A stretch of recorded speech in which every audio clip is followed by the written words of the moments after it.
Hi everyone, welcome to today's webinar on the emerging trends in private networks for mining. My name is Daniel, I work at IBWave in marketing and I'll be your host for today.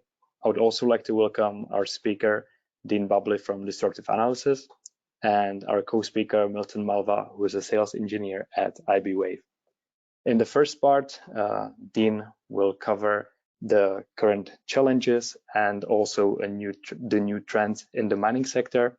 And in the second part, Milton will show you some real cases and examples from the mining sector as well. So just before we start, I would like to go with you to a few housekeeping items. So our webinar is going to be recorded and you'll receive a copy in your email in the next few days. And I would also like to encourage you to ask your questions in the question box, and we will go through them at the end in the Q&A session. For those questions that we won't be able to answer today, we will get back to you by email, or we create a piece of content that will address them. So that's all from me, and I'm going to hand it over to Dean. Enjoy. Thanks, Daniel. And hello and welcome to the introduction section for this webinar on private networks in mining, primarily looking at cellular networks, 4G and 5G, but I'll also be talking about Wi-Fi and other technologies as well. And so I'm going to be talking through some of the use cases, the rationales, why public versus private networks, in which situations. I know there's quite a mix of people on this webinar. There are some people from the network industry who are looking to understand more about opportunities in mining, and there are some people from the mining sector and their solution providers who are looking to understand more about what's happening in cellular networks. So I'm going to try and address sort of both sides of that, and there's probably a few other general observers, commentators, other analysts as well. So as a quick backgrounder, I'm an industry analyst and advisor. Some of you may know me on Twitter as Disruptive Dean, and I've been a telecoms and technology analyst since 1991. And in fact, I've been following private cellular networks. I realized the first time I saw an enterprise small cell was in 2001. It was a GSM picocell. And obviously, in the last few years, we've seen something of an inflection point in enterprises deploying their own mobile networks, especially with the rise of 5G. But there's a long history here, and I'll be talking a little bit about that. I may reference some other industries. I am not a specific, I don't have a specific focus on mining. I cover lots of verticals. Some of you may have seen me do webinars before on utilities and transportation and other sectors as well. And as well as the technology side, I also look at aspects of policy, and I'll be talking about spectrum and how that relates to private networks, and also the role of service providers and others. So outside of this, I do quite a lot of work on the future of 5G and now 6G in the distant future, Wi-Fi 6, 7 and more, satellite communications and other technologies, as well as the use cases, applications, ecosystems and policies. So mining, some sort of global top-level context. It's a big industry. It is one of the world's largest economic engines, particularly in some countries, which obviously have particular mineral resources. The numbers vary from year to year, but if you said it's around $2 trillion revenue, that's a reasonable sort of ballpark figure. Obviously, there's a large amount of pricing volatility for some minerals, so that can flex up and down, but it's a substantial part of many countries' economies. It has around about 20 million employees globally. Depends a bit whether, where you define the boundaries of the industry, whether it's just large companies or sort of smaller or informal mining. But obviously, for the purposes of this, we're looking more at the large scale operations, and particularly national and multinational level companies. And there's, I've seen estimates of between 50 and 100,000 sites. Yes, again, some of those will be quite small, but some will be huge, many sort of tens of square kilometer sites in some places, as well as associated infrastructure such as rail and port and shipping facilities dedicated to mining operations. And despite the size, there's a lot of changes, challenges, and trends, even before you get to the networking aspects, that are driving the future of the industry. Probably the most prominent are around safety, and I'll mention that at several points here, and also around decarbonisation. And that has implications for both the types of mines, the types of mineral, and the ways in which they are operated as well. So obviously, on a long-term view, we can probably expect coal to diminish in importance, although at the moment, with energy crises in various parts of the world, is actually on an uplift again, perhaps unexpectedly. On the other hand, in future, we can expect more copper that gets used in things like electric motors and cabling, perhaps uranium as well. And so the demand mix is going to vary, and so likely the supply will, and there will be some new mines that come online and others which are end of life and have remedial action taken to maintain the environment where they were. There's a big focus on safety in the industry, particularly worker safety, and that's going to impact increasingly the levels of automation, things like remote control of otherwise dangerous machinery, but also monitoring of what's termed geotechnical aspects of mines. For example, whether there's a waste tailings pond or a dam or something like that. There have been incidents in the past where there have been catastrophes, so there's now a lot more sensors, cameras and so on that are being used to ensure that there are no sort of larger scale risks and dangers. Same thing underground in particular, there are issues around whether it's gases or leaks or potential sort of mine instability. So there's a big emphasis on monitoring, improved controls, and also remote capabilities. There's obvious, like in every industry, a big interest in security, and that's both physical site security, but also cyber security as well. And particularly with automated machinery and the values involved, that means a lot more focus on integrity of networks and data assets. And then there's a whole slew of innovations around Industry 4.0. And some of this is familiar from other industries, things like preventative maintenance and sensing for wear and tear on machinery. There's data collection to improve supply chain management between different sites or upstream and downstream operations within a more integrated company. But there's also an important aspect here, the pricing and volatility and the geopolitical changes we've seen in a lot of sectors has meant that mining companies need to be much more agile about deploying capital, about deploying human and physical resources, machinery to different sites or different parts and different roles.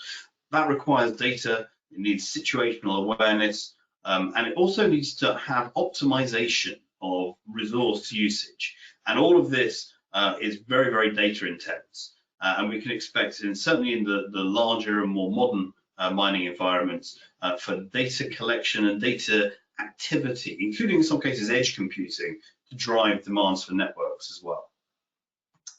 So it's worth noting that mining is a very diverse sector in terms of the physical site and operation and where applications and networks must be used. The most obvious divide is between above ground and underground mining. Obviously, that has a huge implication for the types of wireless network and how coverage is designed.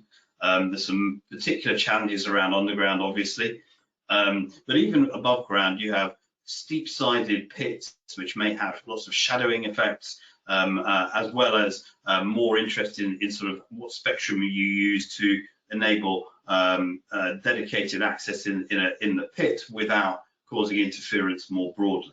Underground, that's less of an issue. You've got moving vehicles, you've got huge stockpiles of mined output. And that's important here is that the topography of the mine can actually change over time, where there may be many thousands or millions of cubic meters of material that are moved around, as well as blasting, which can sort of excavate the sides of pits. So it's not like a site in, say, an industrial site or a factory where it's fairly static in nature.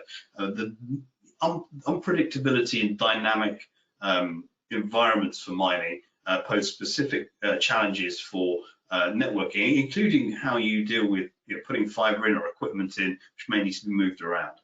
There's other physical infrastructure elements which sort of overlap with some other industry sectors. So you have dedicated railways for mines sometimes to take minerals to a port or to some other interchange for trucks or other onward shipping and processing capabilities. The processing plants are sometimes on site, sometimes separate. You've got accommodation blocks and various sort of wider environmental monitoring, particularly around pollution. So all of those will have diverse set of connectivity requirements over, in some cases, a very large area. And this is why cellular technology is becoming more important. And certainly it's not the only one. I'll talk about later on about the diverse network options and where you would use different technologies. But cellular, and particularly 4G and increasingly 5G, have certain standout characteristics that make them suitable for many applications. The most obvious one is mobility, and cellular networks are inherently designed for moving people, moving machinery, moving vehicles.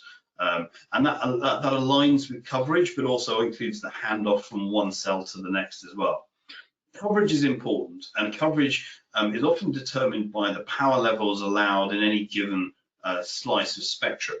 And what we typically find is that licensed spectrum, even if it's locally licensed for the mine, will often allow for higher power levels than unlicensed bands, which are more familiar for Wi-Fi use. That's not to say unlicensed isn't useful, but it has tendency to mean you would need more radios to cover a given area. And that may be fine inside the main mining offices or perhaps warehouses or some parts of an underground environment, but to cover large expanses of open air quarry or pit, it's more likely that a higher power radio will be used.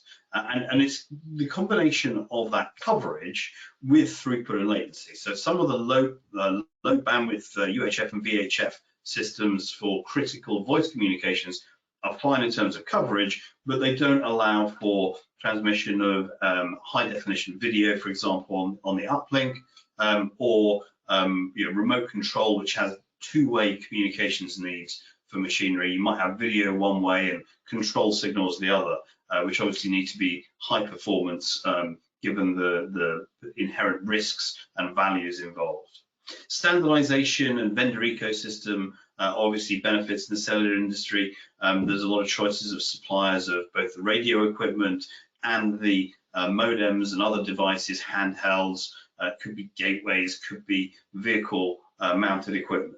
And that tends to be, particularly for 4G today and 5G increasingly, a lot more choices available to the either the mine operator, a service provider, or an integrated solution provider.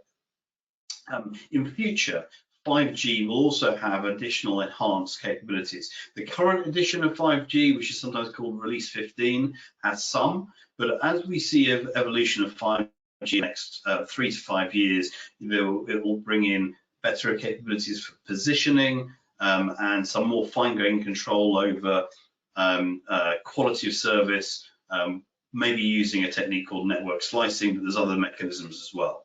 And the last point I'll mention here is a fairly good base of skilled users, of skilled deployment, operational engineers, and just understanding more broadly. Now, it's still not as large as the Wi-Fi base of engineers, probably by a significant margin, but we're seeing a lot more emphasis in training on people who can understand how to deploy and run mobile networks in an industrial setting.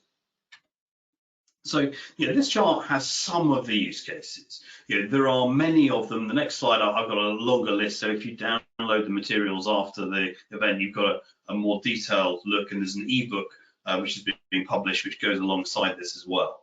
But some of the most important use cases that I'm seeing in the mining sector, I've mentioned remote controlled machinery, and obviously there's a large range of solutions there, whether it's cranes, whether it's excavators, whether it's moving vehicles, whether it's shearers for rock surfaces and others underground.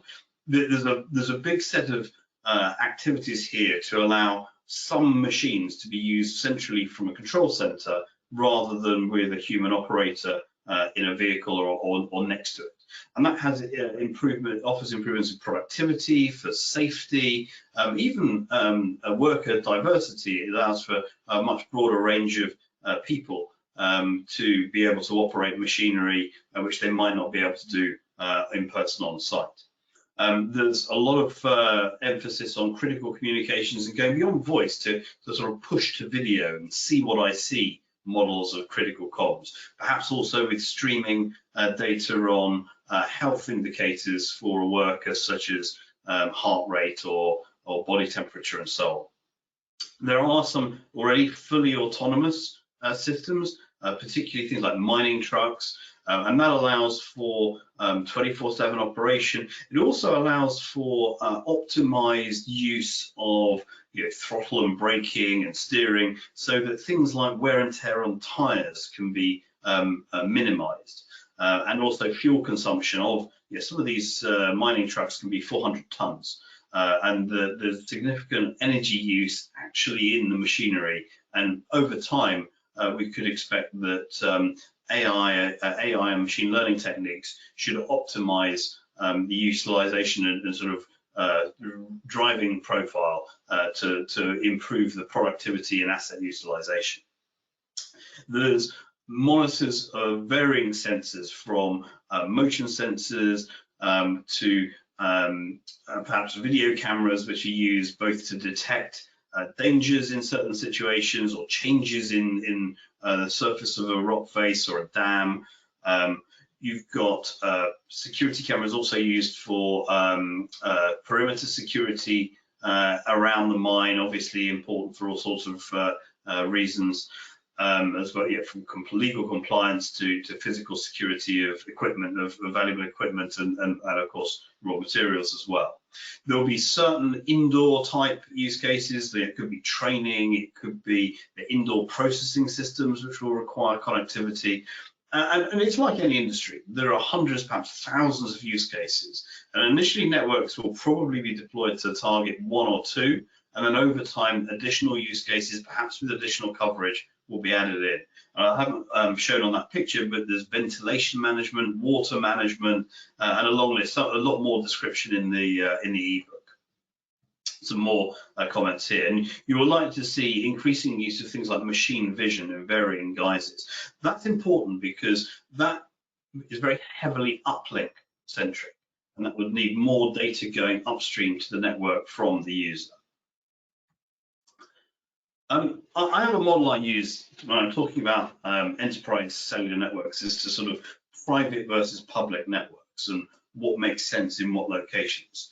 And if you like, I sometimes refer to them as the 5 Cs. And probably the most obvious one for mining is this issue of coverage. A lot of mining is in remote locations, whether that's exploration or production mines. There is no public network often in a lot of these places, and then even more so where they are underground or deep inside a pit, there almost certainly will be no public network coverage at all. So this is probably, of all the industries, probably the easiest to justify private networks just on the basis of coverage. Often you've got mines in remote areas, could be the outback in Australia, it could be the far north of Canada, or the Andes in Latin America. You've also got on-site coverage along, again, it could be a dedicated railroad, it could be the industrial facilities with metal walls for processing. As you can understand, this is probably the primary driver, and one of the reasons why mining has been at the forefront of private cellular for more than 10 years in terms of early adopters. The other thing is control. And control's got lots of dimensions. There's the security, but also because of the remoteness, they may well need an on-site network core, which is controlled on the mine site. This is not one of those industries where you can necessarily rely on a centralized core network run by a carrier in hundreds of kilometers, even thousands of kilometers distant. You might have to be reliant on backhaul via satellite because you may not be able to get fiber to the site. So you will need to have a fair amount of control capabilities on-site, if not a completely dedicated and isolated network. There are some applications here which go beyond what can be done with Wi-Fi, and particularly around mobility and the vehicular use cases. Whilst there are industrial mesh systems, they may struggle with some of the distances involved in some of the mines, just from a number of access point requirements. I would say cloud integration is at early stages in some cases, but there is likely over time to be tighter coupling between private networks and cloud deployments. And if like the balance here is interesting, is do you put the private network as part of an edge cloud infrastructure, or is the edge computing part of the network? And depending which way you view that, and the vendors involved may lead to slightly different choices around the technology. There's obviously some cost issues. I would say of various industries, mining is perhaps not the most cost sensitive, although with the price volatility and the economic returns being uncertain because of geopolitics, that may change over time. But there's certainly interest in replacing things like legacy private radio and potentially fiber if it needs to be moved around a lot. The last one, in terms of compensation, most mine sites are not multi-tenancy, so you don't have some of the sort of property company or type business models around private networks. But obviously the main payback is through improved productivity. There might also be some fixed wireless access or mobile coverage provided to surrounding areas and communities, although that might be funded by government rather than as a revenue source. So what that tends to mean is that the mobile operator, so MNO, for those from the mining industry, stands for mobile network operator or carrier. It's a typical telecom service provider. Originally, they were expecting to provide a lot of enterprise private networks as a slice of their national networks, as like a slightly customized virtual offcuts of that network.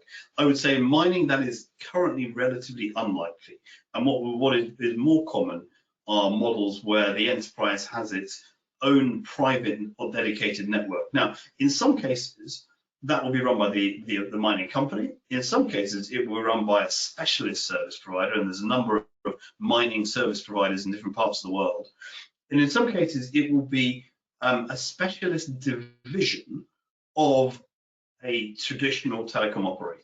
So a couple of telecom operators I'm aware of have a dedicated mining services business unit, which can make its own decisions about vendors, about spectrum. It will be pragmatic and aligned with the requirements of the end user concerned.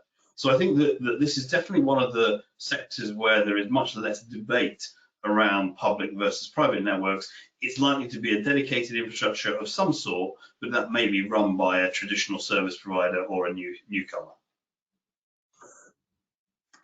I would say in terms of number of sites, obviously it depends. Each country has a very different profile of how important mining is, depending on the size of the country. So the world's largest country is the sort of Russia and Canada, Australia, and so on. The physical size, China, Brazil, various others, they will tend to have large mining districts, but they may be very remote areas. And I expect you'll see a lot more development there. And in fact, some of the companies that have developed solutions today have origins in markets such as Australia, which is among the more advanced.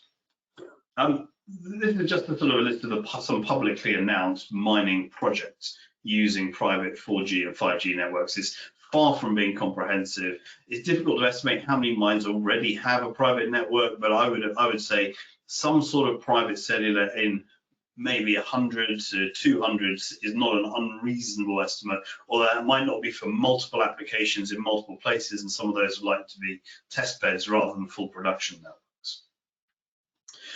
The other thing to say here is that there is some distinction between the size of networks at a given mine and how they integrate into the wider environment. You may well find that they're just used for certain applications in certain parts of the facility.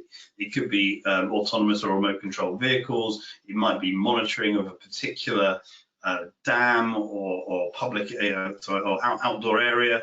It could be for specific parts of the active mining the tunnels and shafts in a specific part of the underground environment, or even a processing facility. So it may well be that a given mine might have ultimately multiple networks that may or may not be integrated together. And you will also find some companies that will have networks at multiple locations around the world. They would ideally like to have the same setup, but that may not be possible either because of the physical nature of the site or because of spectrum availability. And while they need to tie into global supply chains, that's unlikely to determine the specific choice of network on a given site. Spectrum options, I'll go through this quickly. There's a lot of choices becoming available. This is very different to, say, 5-6 years ago. So there's options here where, going from the bottom, there are some unlicensed bands which can be used for cellular, private 4G and 5G networks. Happens occasionally, tends to be more used for Wi-Fi and LoRa and some of the other technologies. Some countries now have shared licenses available for industrial use on varying size quanta. So if you look at the US with CBRS, if you look at Germany with its 3.7 to 3.8 gigahertz band, various other markets that make bits of 2.3, 2.6, 3.8 to 4.2 gigahertz. There's lots of different options here. One of the things I would expect over the next, say, 3 to 4 years is a bit more harmonization across the world on that. At the moment, the rules vary greatly by country, and there's some limits on what can and can't be done. Some countries have regional licenses, which are particularly in remote areas. They're actually the normal spectrum auctions or administrative licenses that could be used by mobile operators, but in an area with a low population, it may well be that a mining specialist is able to bid on the same terms if it's a regional license rather than a national license. So, you know, Australia and Canada I would put in this category as having certain abilities to have local networks that are based on sort of like national bands. There's also a move towards easier leasing or secondary use of spectrum. Often mobile operators might have a national network, but they're not going to build out a network in remote areas, so then they are amenable to doing some form of leasing agreement. It's better to monetize that spectrum, at least to a degree, than just leaving it completely empty. And then the last one is where a mobile operator uses its own spectrum, national spectrum, on the mine site, and that is certainly important in various parts of, say, Latin America, for example. A slightly more detailed chart in the ebook. There's a bit more detail on some of this. I have to say, the individual country allocations vary on almost on a weekly basis at the moment. Someone is announcing either a consultation or intention to license particular bands. This is a lot more of a busy slide than I had 3 years ago when I started doing some of these webinars on private networks. But there's now an opportunity to get connectivity in most countries. Sometimes it may need more of a negotiation with the local regulator or individual operators. And this is sort of teeing up what Milton will be talking about in his presentation after this. There are some unique design and planning challenges for networks in mining. There's a lot of metalwork and machinery, and some of those machines could be, as I mentioned, a 400-ton truck moving around, which is perhaps outside of the normal spectrum modeling dynamics, you know, what you might expect in a typical environment. There's obviously tunnels, mine shafts, so it sort of could be a very complex, could be tens of kilometers of underground system. In some cases, if it's coal mine, that's not an issue. It may well be a metal mine. So there's perhaps interesting properties if you have a copper mine as to what that, or whether that has an impact on the RF propagation from the rock itself. You obviously got the shadowing effects from multiple tiers and terraces within mine environments, and the topography shifts over time. And so it's likely that the coverage requirements will evolve with it. So it's not like a one-off static build of a network. Remoteness and backhaul is obviously a huge consideration, which is likely to drive demand for on-site core networks about edge computing. And then there's also some specifics which are around health and safety and just the operational management of networks, use of explosives, the awareness of risks from gases, for example, moisture and damp, all need to be borne in consideration in terms of the quality of the certification of the equipment used. So to sort of wrap up my last slide, so although this presentation has talked about 4G and 5G, there's an awful lot of other networks that get used in mining. Yeah, historically, there's been P25 and Tetra for critical communications. There's Wi-Fi in various areas, low power, wide area networks for sensing. So there's a fair amount of LoRa, Bluetooth, and so on. There's satellite use cases, which are evolving just as fast as cellular is.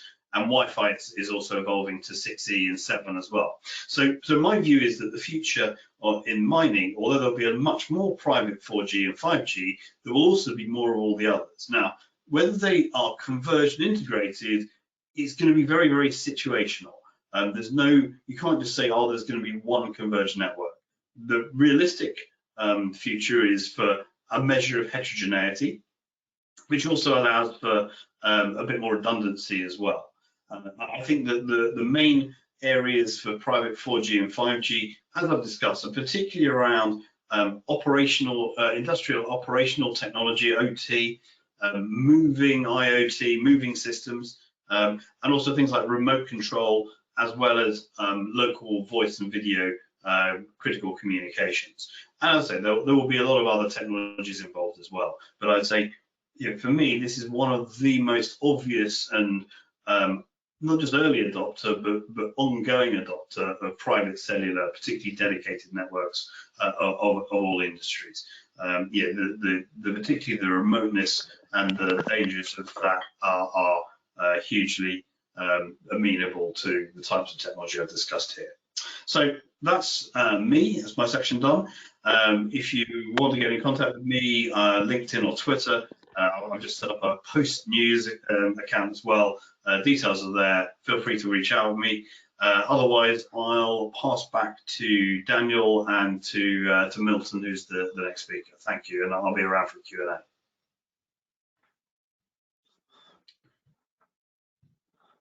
Milton, over to you.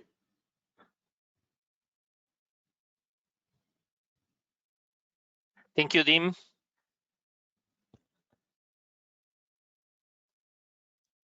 Great presentation. I think that Dim gave to us a great overview, right, about the private networks and public networks for mining, especially the motivations, right, of the sector to move to the private network. He talked about some demands and different use cases.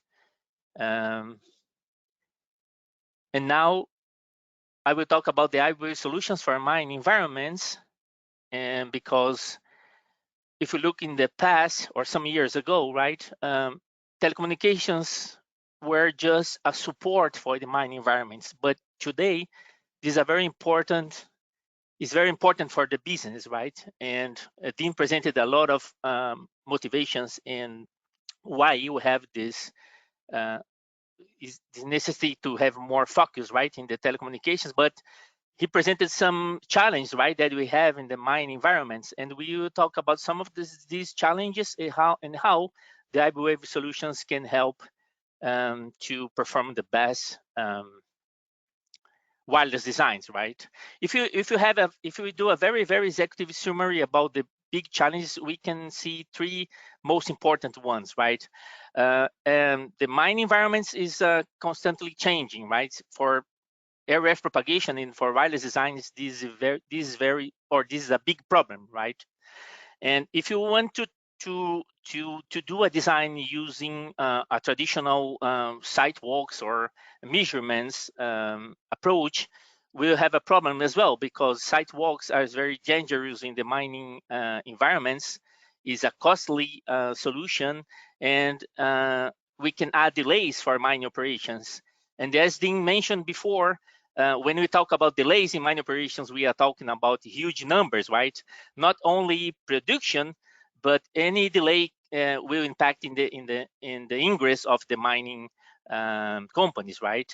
And since we don't can do site walks constantly, we can have over design problems or costly optimization problems after the first design, or mainly we are advanced in our operation. And with IBOA solutions, we can replace this traditional way using our prediction tools, right? So we can replace with fast and accurate macro and tuner predictions. So we can reduce time, you can do more accurate designs, and of course we can have a best plan for our mining networks, right? And of course, we have a lot of use cases, especially because right now the mining companies are looking to bring the Industry 4.0 benefits to the mining operations. So right now we talk about mining 4.0, right? But in order to implement mining 4.0, we have some challenges and solutions for wireless technologies. When we talk about the mine environments or the mine designs, we can divide the mining projects into types, right? Surface mining or underground mining.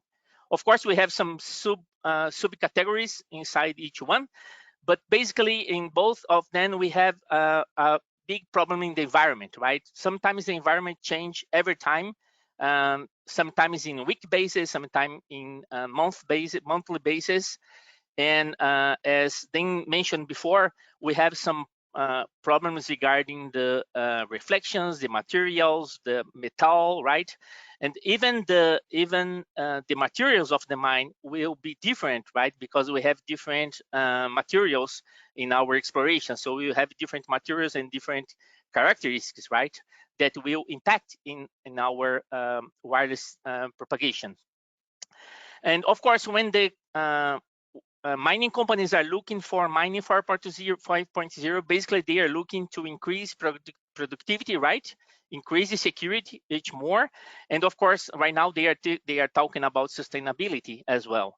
And if they look for the mining 4.0 market, they will find a lot of different applications. They will find a lot of different providers with a lot of applications for different use cases. Dean showed us a very good slide, right, showing a lot of applications for tracking, for autonomous truck, for autonomous machine, for geolocation, for security, for a lot of things. And of course, all different applications have different and multiple technologies. So if we look for the different technologies right now, we can have a lot of different networks in the same mining operation, right?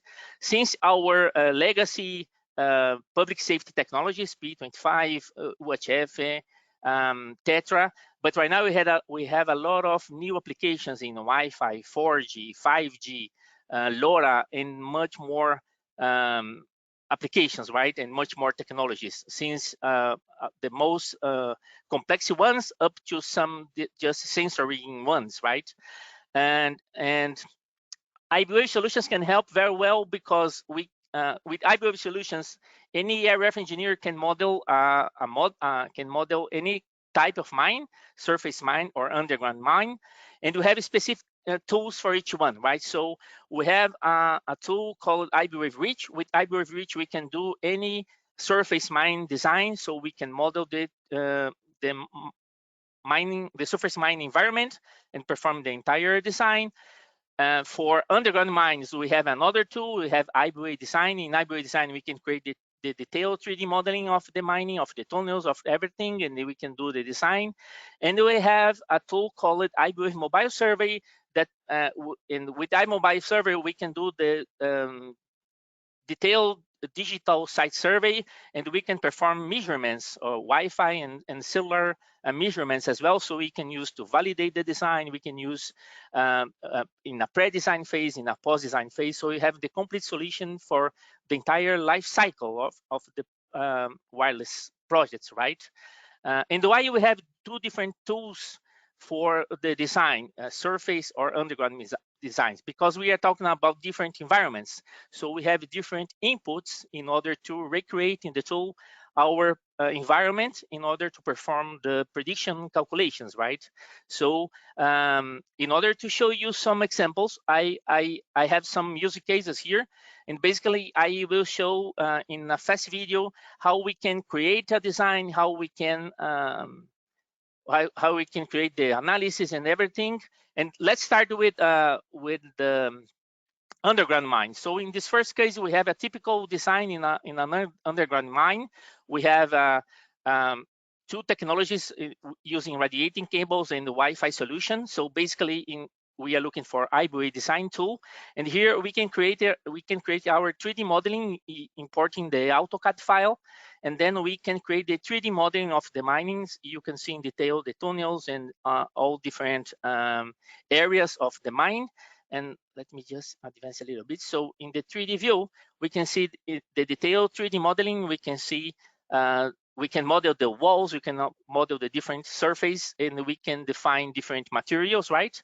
And we can perform a multi-frequency, multi-band design. So the tool support multi-frequency, multi-bands, multi-technologies. In this case, we have a P25 and Wi-Fi design in 2.5 and 2.4 and 5 gigahertz. And basically, we need to model the components as well. So in the tool, we will reproduce the components like the manufacturer. So we have the different components, radiating cables, the repeaters, all the distributed passive and active components. And basically, when we create our design, the tool will perform all calculations automatically, right? So depending of the cable length, the tool will calculate the gain, the losses. So we have all the automatic calculations, and we can use radiating cables. We can use Yagi antennas in the end of the cables, or you can use loads for termination, right?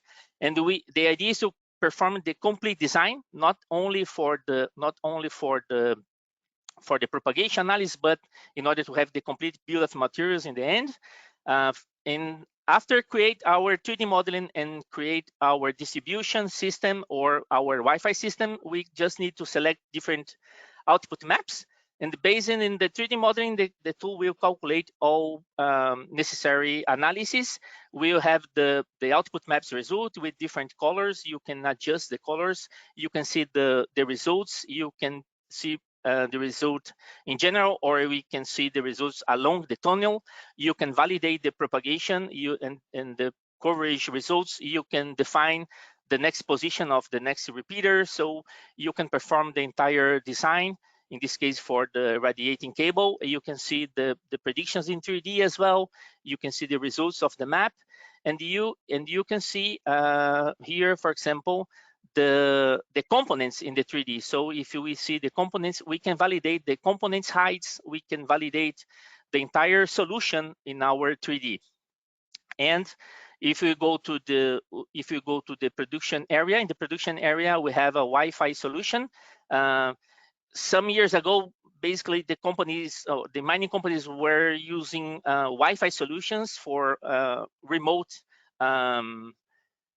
operation.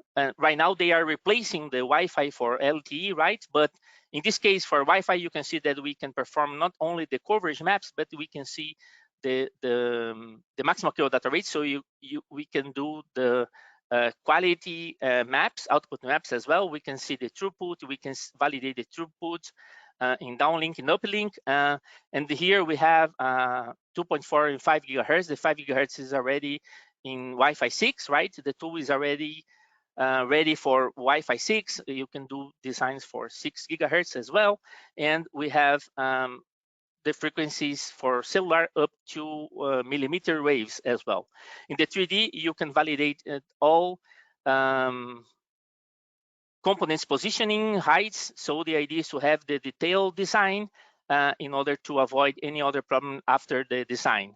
And in the end of the design, we can validate the entire design, and then we can generate the reports. So if you need to do the build of materials, automatically we will generate the equipment list report, and we will see the detailed build of materials with all necessary resources. And if you need to evaluate costs, we can we can have costs for equipment, for construction, so you can have the detailed analysis in order to find the best solution and the best technology. So it's very fast, very easy to compare solutions and compare technologies.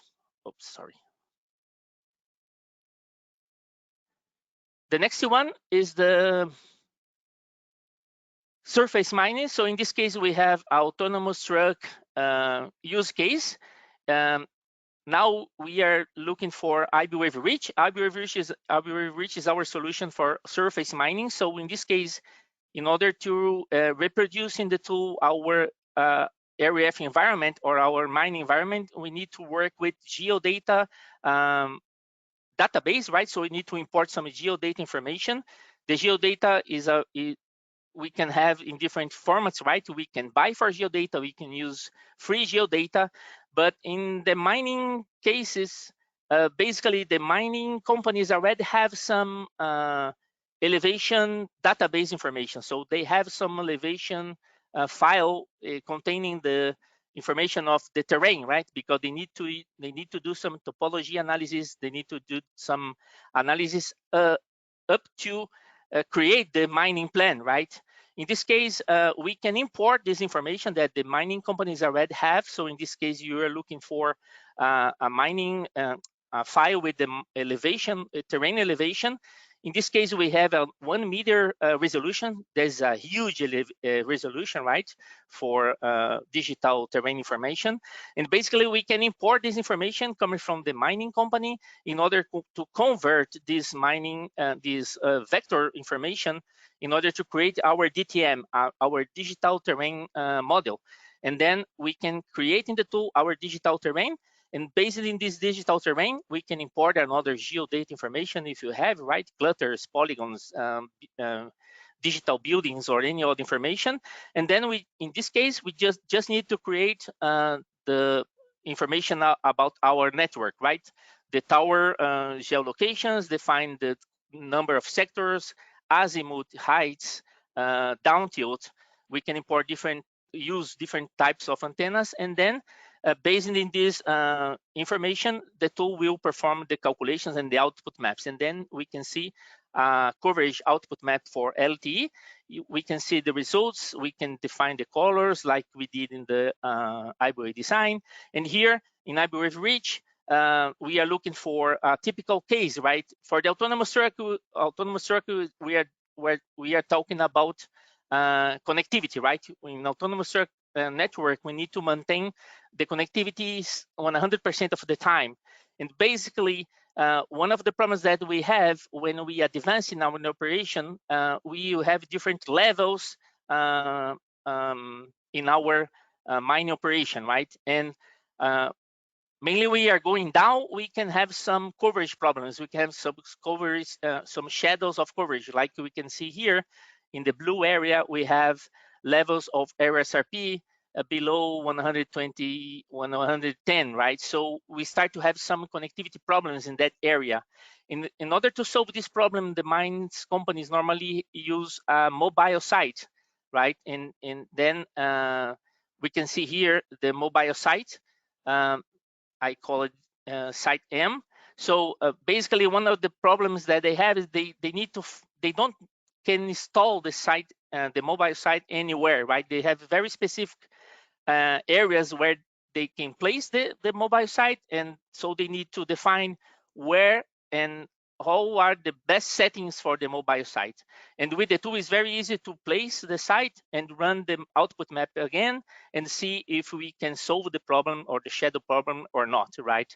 And remember that here we are looking for just one operation area, right? But in the surface mine, we will have different operation areas in the same mining area. And in this case, another problem of the companies is defining, okay, how many mobile sites we will need to have, how many mobile sites we need to have, we need to use at the same time, and where are the best places, right? Before use IBWave design, some of our customers need to do this positioning with measurements, right? So they need to place the mobile site and make some measurements in the area to make sure that they have enough connectivity and enough throughput, right? But right now with the tool, they can avoid all this problem, and they can create a best plan for the mobile site positioning in short time, in short time, in mid-term time, or in long time period, right? And the last one, the last one is another underground sample.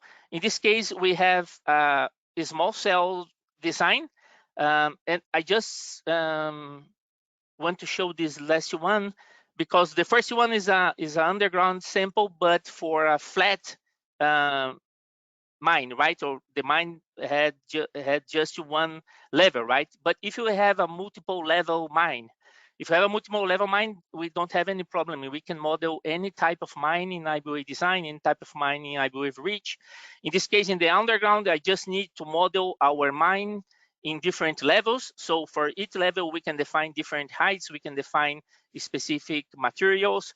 Any material you have the specific characteristics for all calculations to perform all reflections, all necessary calculations in the mining environment. And then after create our mine, I will just advance a little bit to show you the 3D here. So now we can see in 3D our mine in top view, in the front view, like you can see in the AutoCAD man image in the left hand.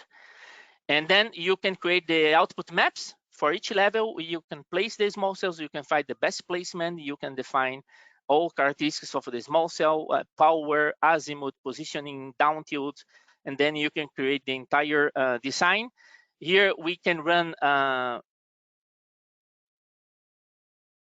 LTE output maps. So we are talking about a gold mine, LTE in 3.5 gigahertz. You can see RSRP design. Now we will launch in the 3D the maximum kilo data rate. So we need to validate the throughput, right? We can see the average throughput, 26.6 megabits per second in the entire mine. We can validate and run uplink maximum kilo data rate. So we can validate our design for downlink and for uplink.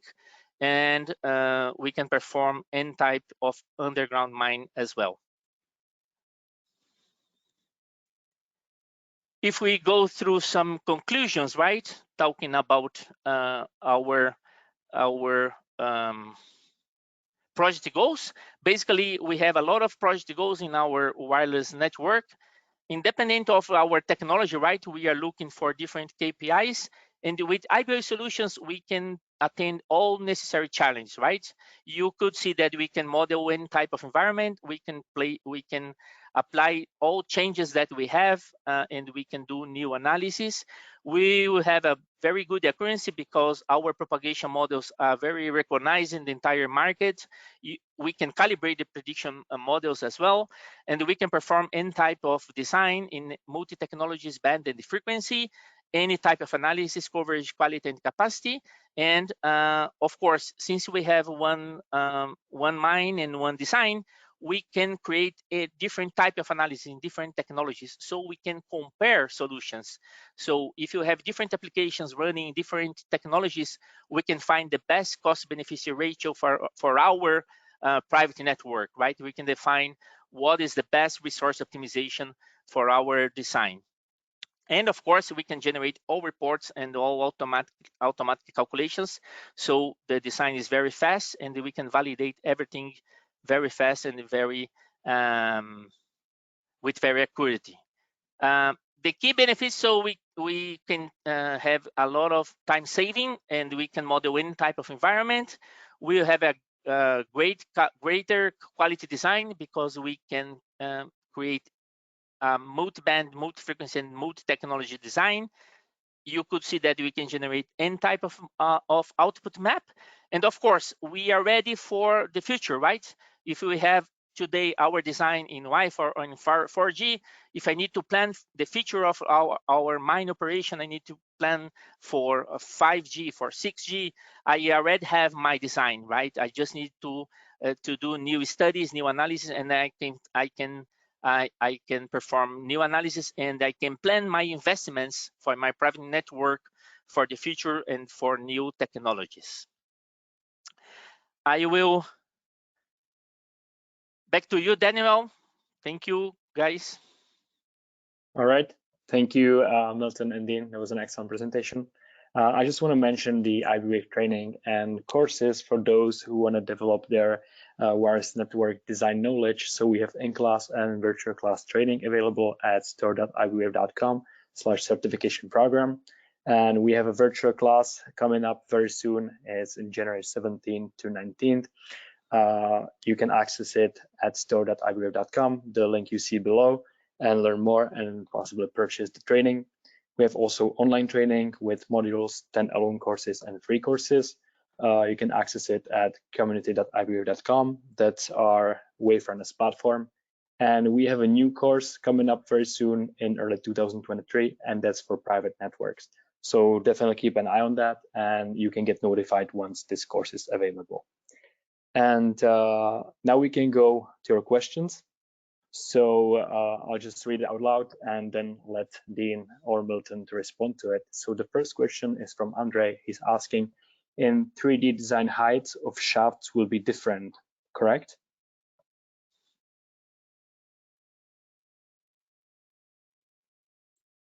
I would say, Milton, that's the product question for you.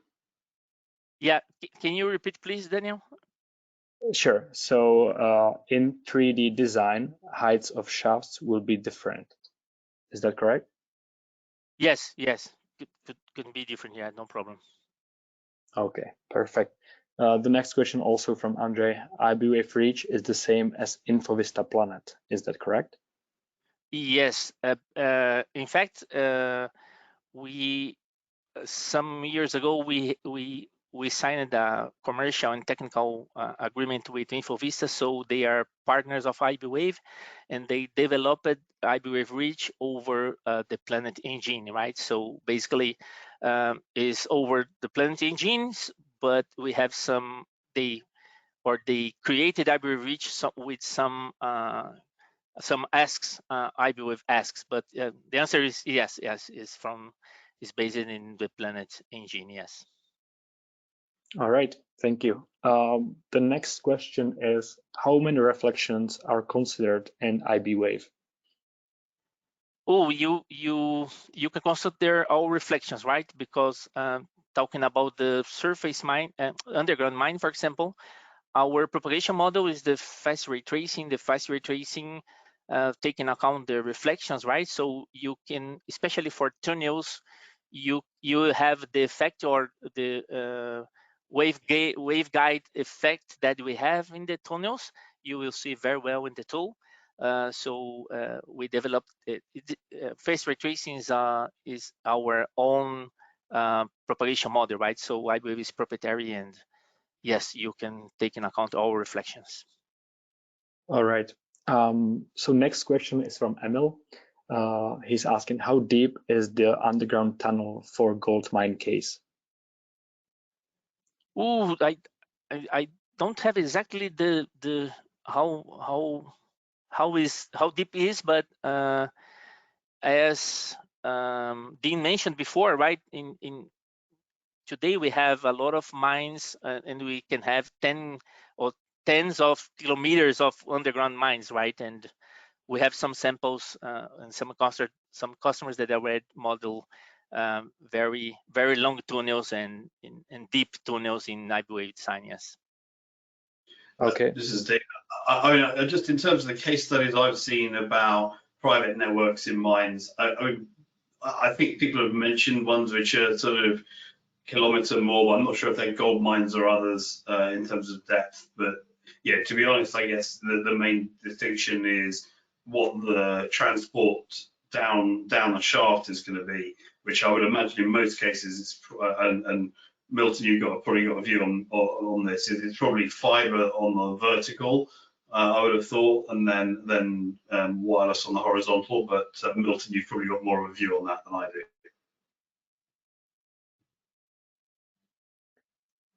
All right. We have maybe time for one last question, or yes. So what are the commercial models IBWave has? For in IBWave design, we have 4 propagation models, right? But only 3 can be used for output maps: fast ray tracing, variable path loss exponent, and cost231. And for in IBWave Reach, we have some propagation models available coming from InfoVista. We have P3M, we have the generic one. But to have access for more propagation models if necessary, even the universal model, for example. All right, thank you. So unfortunately, we don't have time for any more questions, but we'll get back to you by email, or we create a piece of content and we'll share it with you. So I just want to remind you that we will be sending a copy of this webinar to your email address. And you can also find there a link to our new mining ebook, which is also written by Dean. So you can access this without any registration. So thank you very much. Thank you, Dean and Milton, for great presentations. And thank you to everyone for joining us today. See you soon. Thanks, Dan. Thank you. Thank you, Daniel. Thank you, Dean. Thank you, guys. Bye-bye. Bye-bye.